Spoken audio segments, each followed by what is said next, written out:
Kayo'y nakikinig sa Patok dito sa DZAR 1026 Sunshine Radio. Patok sa DZAR 1026 Sunshine Radio. Magandang hapon mga ka-partners. Kumusta kayo? Kumusta ang inyong Thursday? Good afternoon, Sir Tony. Gandang hapon. Kami ni ka-partner Cherilyn as always hanggang mamayang alas 2 sa ating Patok episode for today. Meron tayong dalawang special guest, ka-partner Cherilyn. Pero bago natin pag-usapan ang tungkol sa kanilang mga negosyo at yung kanilang mga inspirasyon na isi-share sa atin, bumati ka muna sa ating mga friendship. Yes po. Magandang hapon po sa ating mga ka-partners. Live na live pa rin po tayo via SMNI News Facebook Live, DZAR 1026 Manila and DZAR 1026 Live. Maging sa Digital Channel 39, napapanood din ho tayo dyan. Kaya mag-like, mag-comment at mag-share na ho kayo. At mamaya ho, meron hong lucky winner para sa ating paraffle. Ilan ba ang pipiliin natin na lucky mamaya? Alamin Bahala natin na si Sir doon mamaya. Oo, sa ating guest. Okay, bago ko bigyan ng background yung guest natin, saan ka ba nanggaling or saan ka ba pupunta? Kasi you look great today, Cherilyn. Ay, maraming salamat po, Sir Tony. Dyan lang ho ako mamaya. Dyan lang. Sa parang may special event. Kasi nagulat ako kanina. Sabi ko, first time na ang aking kapartner. May lakad ho tayo ngayon. Kaya nga. Anyway, hindi ho yung lakad ni Cherilyn ang pag-uusapan natin. Just kidding. Okay. Kapartner Cherilyn, ang ating unang panauhin ay mula sa isang pamilya na sabi nga ay nasa middle class. Yes po. Siya ay nagtapos ng kursong BS Computer Science dyan sa TIP sa Maynila. At ang kanyang pangarap sa buhay, alam mo ba, magkaroon daw ho ng sariling brand yung kanyang negosyo at maging byword. Ano ba itong kanyang business na ito? At ano ba yung kanyang mga nais pa at balak dito sa baby pa ang kanyang business, kapartner Cherilyn. Do the honors, ipakilala mo ang ating special guest yes today. Yes po, Sir Tony. Actually, excited po siya to enter the e-commerce industry and to let the people experience and taste the world. Ayan, sa pamagitan lang ng kanilang seasoning. Ayun, so posible ba ito mga ka-partners? So pakinggan natin ang kwento ng pakikipagsapalaran ng magkabiyak na negosyante from Bacoor. Let us welcome the Muscat Blends owner, Sir Renato and Ma'am Eileen Humaquillo. Ayan. Pero si Sir lang ho yung makasama natin ngayon. Alright, binanggit mo yung kanyang real name pero mas prepare niyan na tawagin siyang Mac. Ayun, Sir Mac. Okay, magandang hapon and welcome dito sa Patok, Sir Mac. Magandang hapon po, Sir Tony, Ma'am Che. Yes po. At sa lahat po ng mga nanonood at nakikinig po sa programa ninyo. Okay. So siguro simulan natin ang pagkilala dito sa Muscat Blend. Kasi kanina pa lang, kagabi pa lang actually kasi maagap na na-send dito dun sa yung mga information na nagaling kay Sir Mac. So Muscat Oman. So sabi ko, wala naman pero kanina sinabi niya, tell us more about Muscat Blend. Sabi mo nga, ito ay napaka-baby pa na business. A short story about your business, Sir Mac. Apo. Yang Muscat Blend, Sir Tony, Ma'am Che, yan ay mga set ng mga seasoning, mga ingredients, para mas lalong sumarap yung mga pagkain natin. Okay. Napansin ko po kasi dito sa sa Pilipinas, parang parang limited lang yung mga pwede natin yung kainin. Seasoning natin. Mga seasoning. Kung gusto mong bumili ng mga seasoning na sa ibang bansa, pupunta ka ng Landers, SNR, binabanggit ko na yung mga Okay lang pero very limited pa rin po. At the same time, napaka-expensive po sa totoo. So yun ang naisip mo na bakit hindi natin gawing readily available sa ating mga kababayan itong iba't ibang mga seasoning na i-introduce natin ngayon. Tama po. Saka napansin ko kapag magluluto tayo, parang minsan naboboring na tayo na puro adobo, puro sinigang, puro... At yung seasoning natin, yun at yun din lang. Kumbaga para bang yung nakasanayan na natin, tapos lagyan mo lang ng kung sinigang pampaasim, something like that. Okay. Ayun po, puro asin, paminta, toyo, yung ano natin, yung ginagamit natin. Okay. Yes, okay, partner so Che. how did you came up, sir, with this kind of branding? Bakit ho siya tinawag na Muscat Blends? Ang inspiration po niyan talaga ay from Oman. Muscat. Alam na, Muscat is the capital of Oman. Oman. Yung mga... Kala ko nanggaling ka doon, nag-OFW ka doon, kaya nakuha mo yung ideya. Although nag-abroad din po ako sa UAE kasi magkatabi lang po 'yun eh.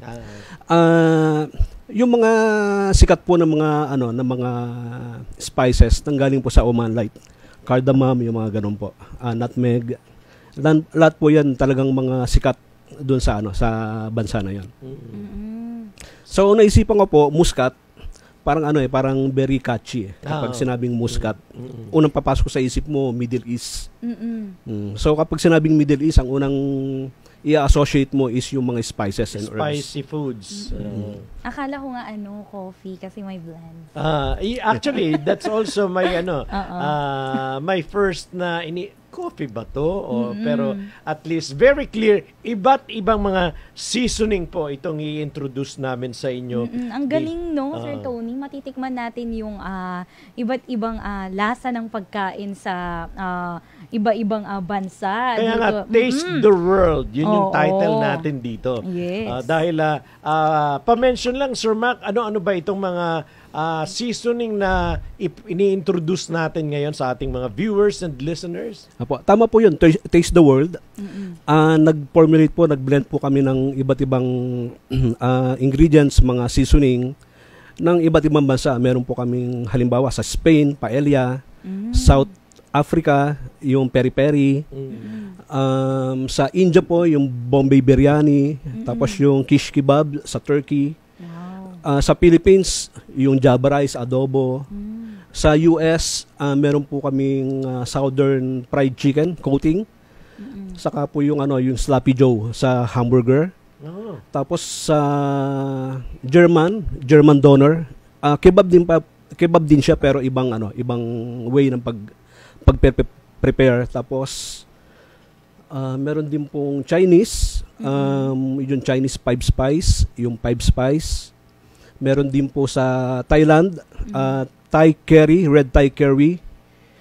Ano pa ba? Marami. So actually po meron na po akong mga around 54. 54. Wow. 54 na blends na talagang ginawa po namin.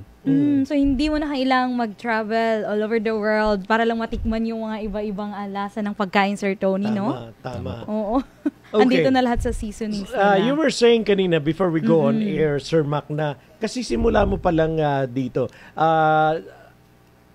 Backtrack lang tayo. Ano yung nauna mong negosyo na pinasok? Ito ba'y may kaugnayan dito sa mga seasoning na ini-introduce natin, yung mga naunang negosyo? Back in 2014 po, right after na mag-abroad ako, tapos nag-for good na rito sa Philippines, pinasok ko po yung e-commerce. Okay. Unang-una po, kung familiar kayo sa sulit.com, yes. pumasok po kami dyan. Ang binibenta lang namin actually is yung mga mobile phone accessories, gadgets, mga ganon. Limited pa yung mga binibenta nyo during that time. And actually po, yung punan po namin yan, kasi dati nagtatrabaho kami sa Makati. After nung nag-abroad ako, yung prepaid cards lang na mga binibigay sa amin. At that time kasi nasa management kami. So every month meron kaming siguro around 4 to 5 na mga prepaid cards. Kasi yun, naman kami, naka-postpaid. Naka-plan. Naka-plan kami. So hindi namin magamit hanggang sa kumapal. So naisipan namin at that time yung sulit medyo sikat na. Bakit hindi namin ibenta tong makapal, kasi dalawa kami ni Mrs. So pag pinag-combine yun talagang marami. So nagulat kami bumenta siguro after mga 3 days. Yun po yung ginamit naming puhunan para mag-invest sa iba, halimbawa batteries, casing. Pinaikot nyo yung kita mula doon sa prepaid card na naibibenta nyo, yung benta nun, yun ang ginamit naman yun dun sa iba pa. Totoo po. Ang galing ng diskarte. Hanggang sa yung magbenta na kami ng iPad, yung mga gadgets na po. Hanggang sa lumago na po. Hanggang sa later on, pasikat na yung Lazada. Okay. Actually, isa kami sa mga sinasabing pioneer ng Lazada. Wow. Siguro after 1 year, nag-join na kami sa Lazada. Nung nag-join po kami ron, mas lalong nag-angat yung business Yung namin. business, okay. And then afterwards, nagkaroon ng parang paghihigpit yung mga brands like Apple, Samsung, yung mga ganon. Gusto nila sila lang yung magtinda. Okay. Okay, so at that time, Naapektuhan kayo. apekto. At that time, we turn into Chinese suppliers na. Yung mga general household products na. Okay. Ayun, pumatok din. Kasi dati kapag nag-set up ka ng store sa Lazada, talagang organic talagang pag nakita yung store mo, talagang bibenta yung mga products mo And then, siguro after mga few years, yung mga Chinese, nag-decide sila magtinda na rin sa Lazada. Bumaba ulit yung yung nag-suffer yung business. So, reboot kami ulit. Nag-reboot ulit kami. This time, consumer goods, mga imported products. Okay. Chocolates, yung mga ganun. Ayun, angat din kagad. Hanggang sa, nag-pandemic. Siyempre, pag pandemic, lahat talagang apektado po Nagsarado yung mga shop nila. Yung mga yung mga supplier namin, nag-decide na rin na magtinda rin sila online. So yung mga supplier namin naging ka-competition na namin. Naging ka-competition na. So yun nga, yun ang problema kasi sa sa e-commerce. Kapag pumasok na yung mga suppliers mo, talagang maapektuhan ka. So that's the time na na naisip po namin, siguro dapat umiisip kayo ng sarili nyo magtayo na tayo ng sarili nating brands, and that's the time na naisip na namin yung Muscat. Itong Muscat na nga. Ayun. So that's the history. Kumbaga hindi ito yung original nilang business. Kumbaga along the way, dahil nga doon sa mga nangyari doon sa mga nauna nila. Bagamat hindi naman sa failure, pero dahil nga doon sa paglago nitong mga kakumpetensya. So dito na kayo nag-decide. Opo. Kasi parang pointless kapag kinalaban mo yung yung supplier mo So talagang parang nagpapaikot ka lang ng pera na hindi ka kumikita. Tama. Okay. And you were saying kanina na kasi simula mo pa lang nitong Muscat blends na ito, Sir Mac. Opo, 2 months ago. Pero actually yung yung product na yan, way back 6 months na kami. Nagpo-formulate na kami. Okay. Bumili kami ng iba't ibang spices and herbs. Tapos nagpo-formulate testing na namin isa-isa. Hanggang sa umabot na kami ng more than 50. I think that's the time na sabi namin, pwede na nating i-introduce. I-market. Ayun. So ngayon, itong 54 kinds of seasoning na ito ay readily available. Kung ano yung gusto nila, pwede nilang orderin online sa inyo. Online po sa Lazada, sa Shopee, sa TikTok, pati po sa Facebook. Okay. So ang daming maraming paraan para sabi nga makapag-order sila, Sir Mac. Okay. Yes, partner Che. Yes po, baka maaari ho nating mai-flash sa screen kung paano ho nila kayo ma-reach out. Ayan. Yes po. Nasa screen natin. Ano ba yung mga contact details? Yes sir, you may invite them also, sir. Opo. Maaari po kayong umorder ng aming mga products through our online stores. Meron po kami sa Lazada, sa Shopee, sa TikTok. Lahat po yan, ang pangalan ay Muscat Blends. Ganoon na rin po sa aming Facebook, sa Instagram, sa Twitter, meron din po kami na ngayon ay X na. Ang pangalan din po ay Muscat Blends. So, kung sa Facebook, yung mga social media platforms, siguro po pwede nang mag-PM, mag-private message sa amin kung kayo po yung order. Ayan. Okay. At ang kagandahan dito, all natural, no preservatives. Tama po yan. Lahat ng po yan talagang pure spices and herbs po. Wala po kaming nilalagay na ibang preservatives. How long will it last?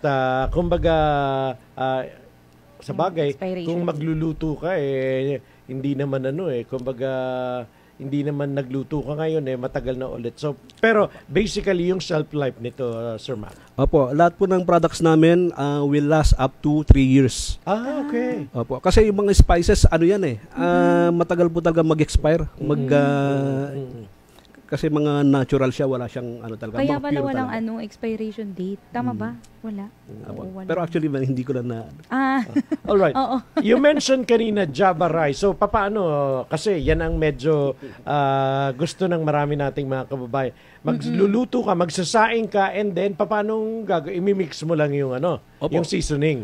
parang normal na magsasaing lang po kayo. Aha. Pagkahugas nyo ng bigas. Yung tubig na, ilalagay nyo na po yung yung seasoning, halo konti. Tapos parang nagsaing lang po kayo. Iniisip ko kanina na baka isasangag mo pa, bubudbudan mo nung hindi. So sa pagsasaing mo pa lang, pwede mo nang isama yung Tama po. Okay. Yun pala yun. Galing. Same din doon sa chicken. Imamasahe mo lang yung yung seasoning sa i-marinate lang po siya. Meron ditong nag-comment, Sir Tony. Okay, sige. So, interested siya na to join your business from Rowena Natino ho. So, are you accepting distributors po ba? Apo. Ngayon po ay talagang kasi since 2 months pa lang yung yung aming business, pino-formulate namin lahat ng mga business side, like yung paano maging distributor, paano maging reseller. Pero lahat ng yan inayos na po namin. Alright. But for now, doon sa mga gustong subukan nito, via online, pwede silang mag-order online. Yun po yung doon sa mga viewers natin and listeners na gustong matikman ito or masubukan itong iba't ibang mga seasoning na ito ng Muscat Blends, pwede ho kayong mag-order para ho masubukan po ninyo mismo sa inyo. Ano ba yung mga favorite food nyo? So, baka meron ho silang seasoning niyan. We hope po na meron silang mapili dyan dahil sa sobrang dami ng talagang binlend namin, halos sa lahat ng bansa na. Siguro naman meron ni isa. At least isa. Anong base nito, Sir Mac? Ano yung base nito? Kumbaga, yun talagang, kasi ito parang pulbos. So, talagang herbs talaga yung nito. Yung iba po, pure combination ng mga spices. Yung iba, pure combination ng mga herbs. Tapos yung iba po, combination ng herbs and spices. Naghahanap kasi ako ng sili Meron po kami hot chili seasoning. Okay, meron din. Meron din po. So, na-intriga ako, Sir Tony, dun sa kanilang yung chia seeds. Kasi 'di ba mahal kasi yun yung sa chia seeds. Then ginagamit siya ng mga nagda-diet. Kasi yung isang buti lang ng chia seeds, meron na siyang malaking content ng protein. Ganun. So hinahalo siya sa mga oatmeal ganun. Oatmeal sa halimbawa sa tinapay, gusto nyong ipalaman, lagay nyo ng butter, tapos i-apply nyo yung product. Ayan. Okay. Sa business side, Sir Mac, since bago pa lang ito, sabihin na natin na baby pa si Muscat Blends, ano yung mga challenges na ngayon ay hinaharap mo dito sa pagpapakilala nitong iba't ibang mga seasoning na ito ng Muscats?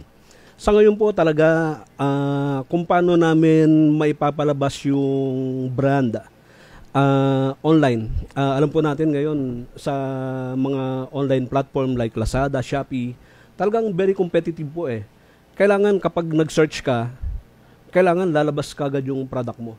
Hindi tulad ng dating siguro mga 5 years ago, mag-search ka lang ng product.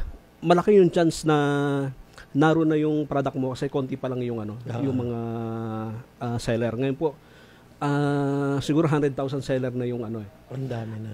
So ngayon, kung paano namin maipapalabas yan sa search result sa mga platform, ngayon po, malaking tulong talaga yung yung broadcast po yung Muscat Blends dito po sa programa ninyo. Have you tried joining mga bazaar ng DTI? Nag-organize kasi sila ng mga bazaar, trade fair, food fair na kasi makakatulong 'yun para mas marami yung makatry, makilala itong mga blends natin na to. Apo, naroon po sa plano namin ang pagjo-join sa mga bazaar.